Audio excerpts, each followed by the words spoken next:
अंता में उपचुनाव हो चुका है और तमाम एजेंसियां अपने अपने ओपिनियन पोल भी दे रही हैं। हमने भी वहां के कई लोगों से चर्चा की और अगले 4-5 मिनट में आपके सामने रखते हैं कुछ ऐसे तथ्य जिनके आधार पर आप अनुमान लगा सकते हैं कि आखिर क्या परिणाम आ सकता है अंता विधानसभा क्षेत्र के उपचुनाव का।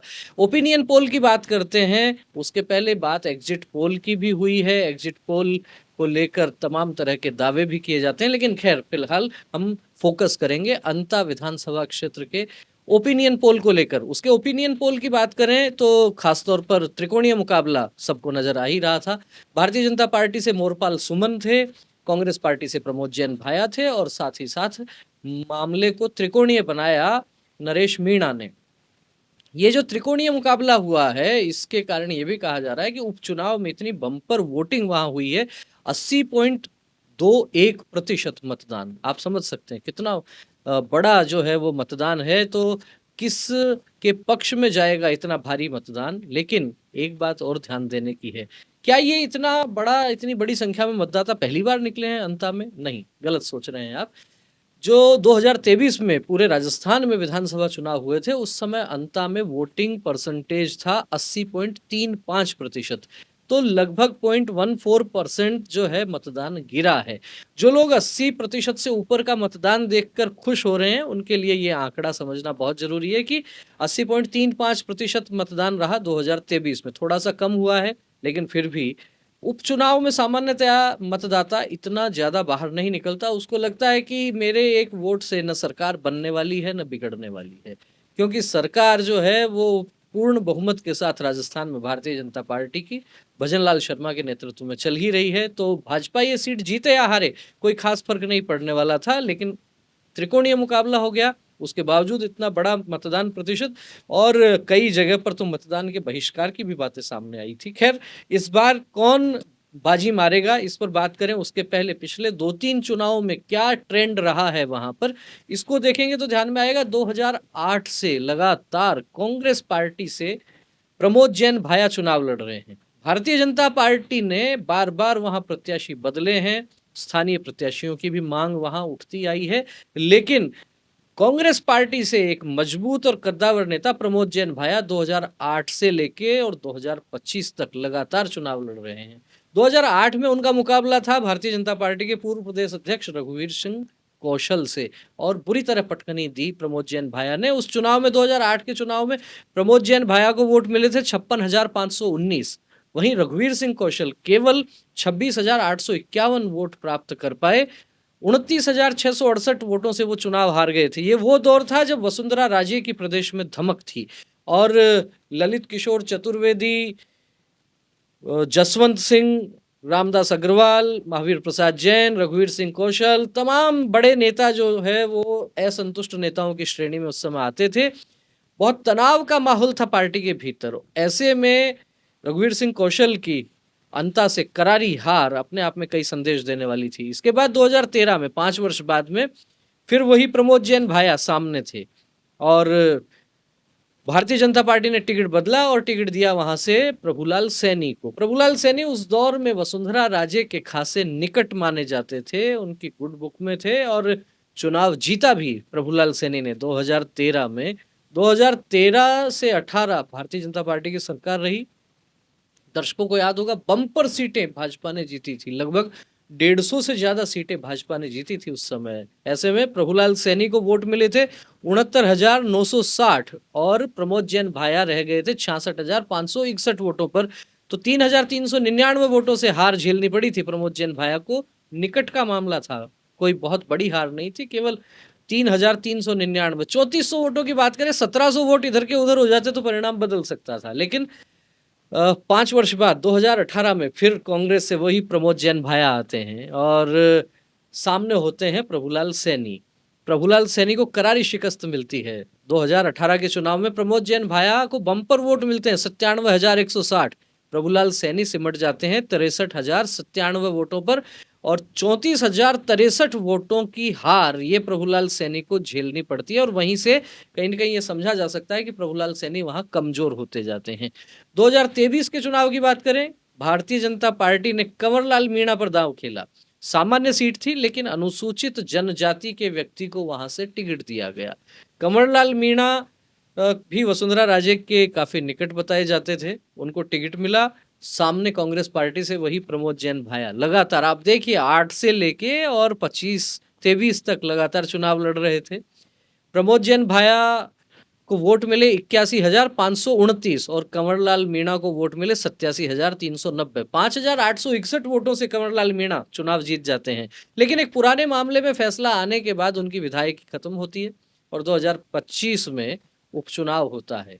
उपचुनाव जब हुआ तो अब हम ओपिनियन पोल की बात करें किसका पलड़ा भारी रहेगा, उसके पहले ये बात समझ लेना जरूरी है कि यहाँ जो टिकट दिया गया उस टिकट को लेके काफी माथापची होती रही। कांग्रेस पार्टी ने बहुत पहले घोषित कर दी थी टिकट, वही प्रमोद जैन भाया, दूसरा कोई विकल्प उनके पास नहीं था। लेकिन नरेश मीणा भी ताल ठोक चुके थे और नरेश मीणा का जो पिछले 2-2.5 वर्ष की राजनीतिक यात्रा की बात करें, जिस तरीके से एक उपचुनाव में ही देवली उनियारा का चुनाव था संभवतः, उसमें एसडीएम को थप्पड़ मारने के बाद जिस तरीके से जेल वे गए और फिर बाहर आके आक्रामक राजनीति करने लगे, ऐसे में उनको एक प्लेटफॉर्म चाहिए था और अंता में उपचुनाव था तो कूद पड़े नरेश मीणा अंता के उपचुनाव में और मामले को त्रिकोणीय बना दिया। लेकिन भाजपा के लिए टिकट वितरण बड़ा मुसीबत का सबब बना हुआ था। पार्टी क्या सोच रही थी, वहां भाजपा के कार्यकर्ताओं के भीतर मामला चल रहा था स्थानीय का और बाहर के भी बहुत से नेता टिकट की दौड़ में थे। प्रभुलाल सैनी भी उस दौर में वसुंधरा राजे के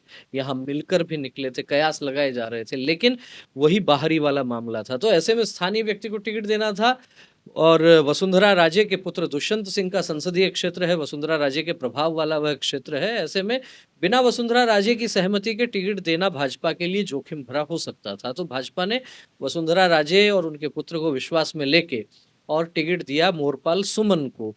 खास बात यह भी है कि वसुंधरा राजे के निवास पर टिकट वितरण से पहले भाजपा के प्रदेश अध्यक्ष मदन राठौड़ भी पहुंचे और मुख्यमंत्री भजनलाल शर्मा भी।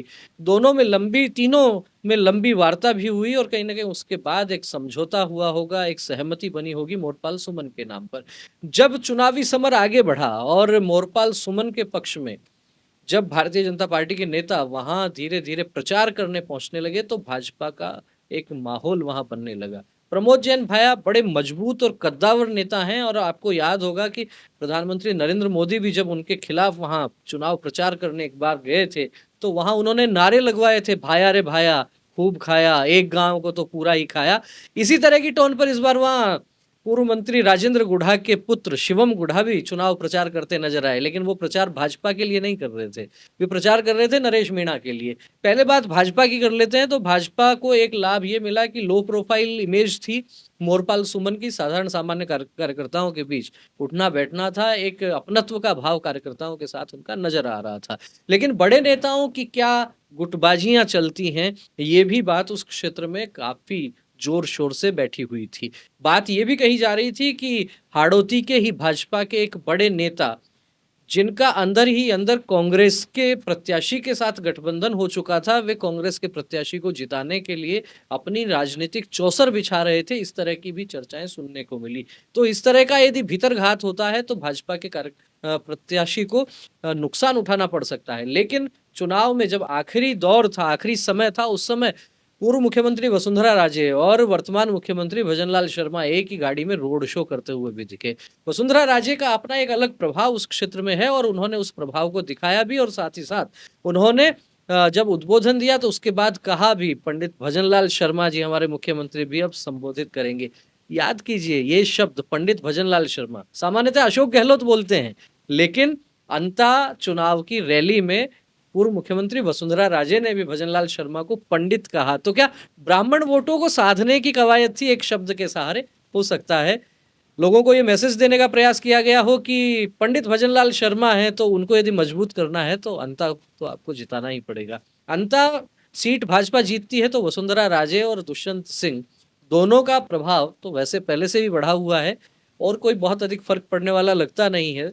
पंडित भजनलाल शर्मा की सेहत पर, उनकी सरकार की सेहत पर भी कोई बहुत अधिक फर्क पड़ने वाला नहीं लगता। लेकिन फिर भी चुनाव है तो चुनाव में पूरी ताकत भी झोंकी जाती है और वही काम भाजपा ने किया। तो एक बड़े कद्दावर नेता का कांग्रेस के प्रत्याशी के साथ भीतर भीतर गठबंधन, इस तरह की चर्चाएं वहां सुनने को मिली। वो कितना डैमेज कर सकते हैं, लेकिन दूसरी तरफ भजनलाल शर्मा और वसुंधरा राजे, दुष्यंत सिंह, तमाम बड़े नेताओं ने कमान संभाल रखी थी। प्रधानमंत्री नरेंद्र मोदी, उनका अपना एक ऑरा है, उनकी अपनी एक फैन फॉलोइंग है, तो वो बीजेपी के सिंबल के साथ वो भी चलती है, तो ये लाभ मोरपाल सुमन को निश्चित रूप से मिलना ही था। बात करेंगे प्रमोद जैन भाया की, अपने आप में मजबूत नेता हैं, लगातार चुनाव लड़ रहे हैं, गांव-गांव में ढाणी-ढाणी तक खुद का सीधा संपर्क है, संपन्न भी हैं, आर्थिक रूप से भी। पैसा जो है, धनबल, वो भी चुनाव में एक बड़ा कारण होता है, बड़ा महत्वपूर्ण घटक होता है, तो उसमें भी वो कहीं पीछे नहीं थे, तो मजबूती से चुनाव उन्होंने लड़ा। शुरुआत में बहुत आगे दिख रहे थे, लेकिन धीरे-धीरे, धीरे-धीरे डैमेज तो क्या कहेंगे, लेकिन दूसरे प्रत्याशी जिस तरीके से आगे बढ़ते गए, नरेश मीणा की धमक थी, मोरपाल सुमन के पक्ष में बीजेपी के बड़े नेता थे, तो ऐसे में प्रमोद जैन भाया का चुनाव जो शुरू में उठा था, वो धीरे-धीरे नीचे आने लगा। बात करेंगे नरेश मीणा की, जिन्होंने इस चुनाव को बहुत रोचक बना दिया अपनी आक्रामक छवि के कारण, और लगातार कार्यकर्ताओं पर गुस्सा करते हुए कभी दिख रहे थे, कभी लात मारते हुए, कभी घूंसा मारते हुए। कांग्रेस के नेता अशोक चांदना ने तो ये भी कह दिया था कि कैसे-कैसे नेता आ गए हैं, अपने कार्यकर्ताओं को मारते हैं, पीटते हैं, कूटते हैं, लात घूंसे चलाते हैं, ऐसे नेता भी आ गए हैं।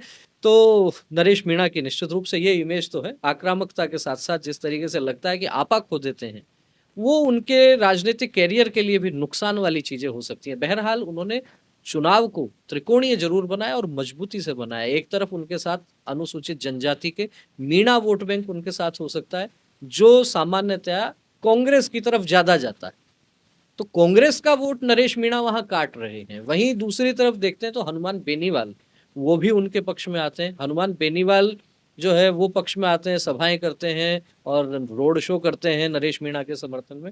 आम आदमी पार्टी के संजय सिंह भी वहां आए थे, लेकिन आम आदमी पार्टी का कोई खास प्रभाव मुझे लगता नहीं है। बहती गंगा में हाथ धोने का एक प्रयास आम आदमी पार्टी जरूर कर रही होगी। हाँ, राजेंद्र गुढ़ा लगातार नरेश मीणा के साथ वहां दिख रहे थे, और केवल राजेंद्र गुढ़ा ही नहीं, अभी तो उनके पुत्र शिवम गुढ़ा ने भी जिस तरीके से वहां भाषण दिए, प्रमोद जैन भाया पर जिस तरीके से वार किया उन्होंने, तो नरेश मीणा का जो पूरा कैंपेन था, वो एक तरीके से यूं लग रहा था कि प्रमोद जैन भाया के खिलाफ मोर्चा खोल रखा है उन्होंने। खुद नरेश मीणा के भी जो बीच बीच में वीडियो आए, बयान आए, वो सीधे सीधे प्रमोद जैन भाया के खिलाफ आए, मोरपाल सुमन के खिलाफ इतना बोलते हुए नहीं दिखे नरेश मीणा। ये एक बहुत महत्वपूर्ण बात है। इस बात से समझा जा सकता है कि जो लड़ाई एक तरीके से नरेश मीणा ने प्रमोद जैन भाया वर्सेस नरेश मीणा बना दी थी, उसमें मोरपाल सुमन ये बाजी मार सकते हैं। ये एक बड़ी बात है, क्योंकि नरेश मीणा जो डैमेज कर रहे थे, वो लगातार डैमेज कर रहे थे प्रमोद जैन भाया को। तो जो लड़ाई है प्रमोद जैन भाया की और नरेश मीणा की, उस बीच में से मोरपाल सुमन ये कमल खिला सकते हैं भाजपा का। हमारा जो ओपिनियन पोल है उसका लब बोलू अब हम कह सकते हैं कि जो हमारे सोर्सेज हैं, जो स्रोत हैं, जो हमारी चर्चाएं हुई है लोगों से, उसके आधार पर यह लगता है कि मामला नजदीकी भले हो सकता है, लेकिन सबसे आगे भाजपा के मोरपाल सुमन जीतते हुए नजर आ रहे हैं, और बाकी दोनों जो कांग्रेस के प्रत्याशी हैं, निर्दलीय प्रत्याशी हैं, उनमें मुकाबला कड़ा हो सकता है। दूसरे और तीसरे नंबर पर आखिर कौन रहेगा। लेकिन नरेश मीणा जिस तरीके से कीचड़ में बैठ गए धरना देने के लिए, एक गांव के लोगों ने वोटिंग का बहिष्कार किया, उनके बीच में पहुंच गए, आक्रामकता से अपनी बातें कही, प्रमोद जैन भाया के खिलाफ वीडियो रिलीज किया और सीधे सीधे धमकी तक दे दी थी कि तुम्हारी आने वाली पीढ़ियां वो चुनाव लड़ने लायक नहीं रहेंगी, ध्यान रखना, मेरे से ठीक प्रकार से पेश आना। बहुत सारी बातें ये इस तरीके की रही। नरेश मीणा के पुत्र को भी एक दो रैलियों में भाषण देते हुए देखा गया, सुना गया। उन्होंने कहा कि बिजली पानी के काम तो मेरे पापा के नाम से ही हो जाएंगे, कहने पर ही हो जाएंगे। तो नई पीढ़ी जो है एक तरीके से, क्यों तो नरेश मीणा भी युवा ही हैं अभी, लेकिन फिर भी राजेंद्र गुढ़ा के पुत्र, नरेश मीणा के पुत्र, ये भी चुनावी समर में प्रचार करते हुए नजर आए। बड़ा जोरदार रोचक चुनाव हुआ। तो हमारा opinion poll, the Vivek views का ओपिनियन पोल कहता है कि अंता के उपचुनाव में सबसे आगे भारतीय जनता पार्टी के मोरपाल सुमन नजर आ रहे हैं। दूसरे नंबर, तीसरे नंबर के लिए प्रमोद जैन भाया और नरेश मीणा में कड़ा मुकाबला नजर आ रहा है। आप लोगों का क्या कहना है इस राजनीतिक विश्लेषण पर, इस ओपिनियन पोल पर? क्या लगता है आपको कौन जीतने वाला है? कितने वोट मिलेंगे नरेश मीणा को? नरेश मीणा के साथ हनुमान बेनीवाल और राजेंद्र गुढ़ा के आने से क्या प्रदेश में एक नए तीसरे मोर्चे की सुगबुगाहट शुरू हो गई है? क्या ये अंता में जिस तरीके से पैक्ट हुआ है, क्या ये आने वाले 1.5-2 साल में पूरे राजस्थान में अपना जाल बिछा सकते हैं? क्या जातिगत आधार पर मीणा, जाट और एक तबका राजपूत समाज का, इसको प्रभावित कर सकते हैं ये तीनों नेता? ये कितने प्रभावी हैं अपने-अपने समाज में, अपनी-अपनी फैन फॉलोइंग लेकर चलते हैं, कितनी सीटों को ये प्रभावित करेंगे, आने वाला समय बताएगा। बहरहाल क्या कहना है आपका कमेंट करके अवश्य अवगत करवाएँ। वीडियो अच्छा लगा हो तो इसे लाइक करें, अधिक से अधिक लोगों तक शेयर करें। फिर मिलेंगे एक और नए विषय के साथ, एक और नए वीडियो के साथ। तब तक आप बने रहिए द विवेक व्यूज़ के साथ। बहुत-बहुत धन्यवाद।